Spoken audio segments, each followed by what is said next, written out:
The shoulder is an elegant piece of machinery. It has the greatest range of motion of any joint in the body. However, this large range of motion can also lead to shoulder joint problems. Understanding the different parts of the shoulder can help you understand how the shoulder works, how it can be injured, and how challenging recovery can be when the shoulder is injured. The important structures of the shoulder can be divided into several categories.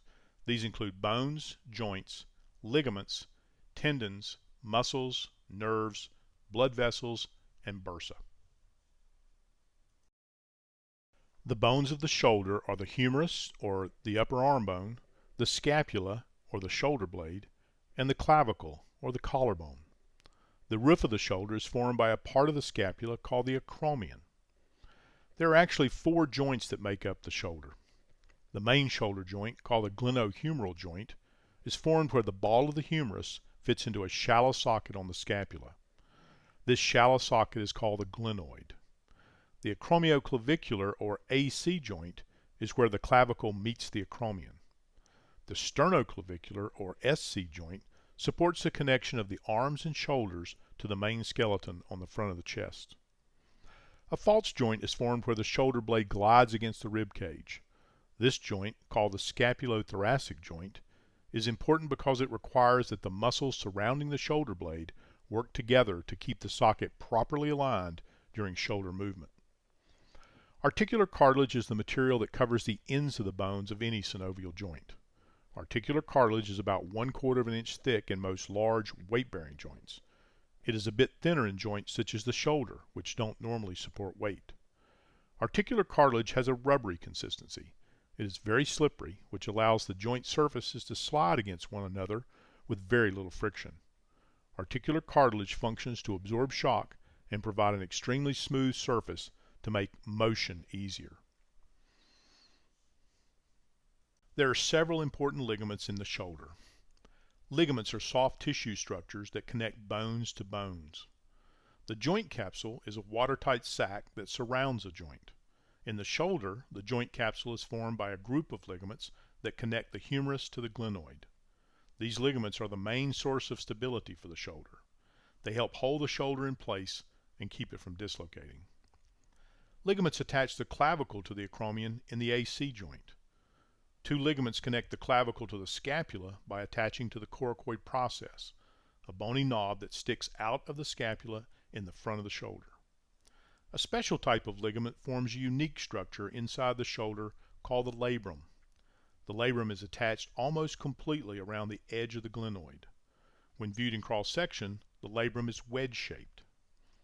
The wedge shape and the way the labrum is attached create an elevated rim around the glenoid socket.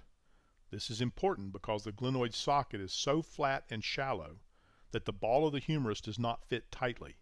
The labrum creates a deeper cup for the ball of the humerus to fit into. The labrum is also where the biceps tendon attaches to the glenoid. Tendons are much like ligaments, except that tendons attach muscles to bones. Muscles move the bones by pulling on the tendons. The biceps tendon runs from the biceps muscle across the front of the shoulder to the glenoid. At the very top of the glenoid, the biceps tendon attaches to the bone and actually becomes part of the labrum. This connection can be a source of problems when the biceps tendon is damaged and pulls away from its attachment to the glenoid. 4 tendons connect the deepest layer of muscles, the rotator cuff muscles, to the humerus. Just before these muscles attach to the upper end of the humerus, they join together to form a single tendon called the rotator cuff. The rotator cuff muscles lie just outside the shoulder joint. These muscles help raise the arm from the side and rotate the shoulder in many directions. The rotator cuff muscles and tendons also help keep the shoulder joint stable by contracting and holding the humeral head tightly in the glenoid socket as the humerus moves. The large deltoid muscle forms the outer layer of shoulder muscle. The deltoid is the largest, strongest muscle of the shoulder. The deltoid muscle provides the power to lift the arm once the arm is away from the side. The main nerves that travel into the arm run through the axilla under the shoulder. 3 main nerves begin together at the shoulder: the radial nerve, the ulnar nerve, and the median nerve. These nerves carry the signals from the brain to the muscles that move the arm. The nerves also carry signals back to the brain about sensations such as touch, pain, and temperature. There is also an important nerve that travels around the back of the shoulder joint to supply sensation to a small area of skin on the outside of the shoulder and motor signals to the deltoid muscle.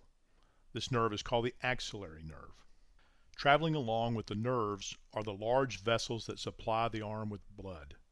The large axillary artery travels through the axilla. If you place your hand in your armpit, you may be able to feel the pulsing of this large artery. The axillary artery has many smaller branches that supply blood to different parts of the shoulder. The shoulder has a very rich blood supply.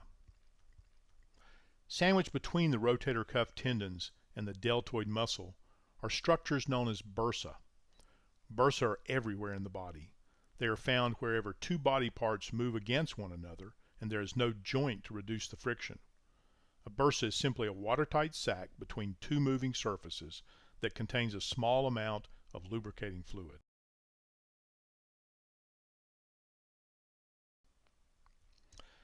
As you can see, the shoulder is extremely complex with a design that provides maximum mobility and range of motion. Besides big lifting jobs, the shoulder joint is also responsible for getting the hand in the right position for any function. When you realize all the different ways and positions we use our hands every day, it is easy to understand how hard daily life can be when the shoulder isn't working well.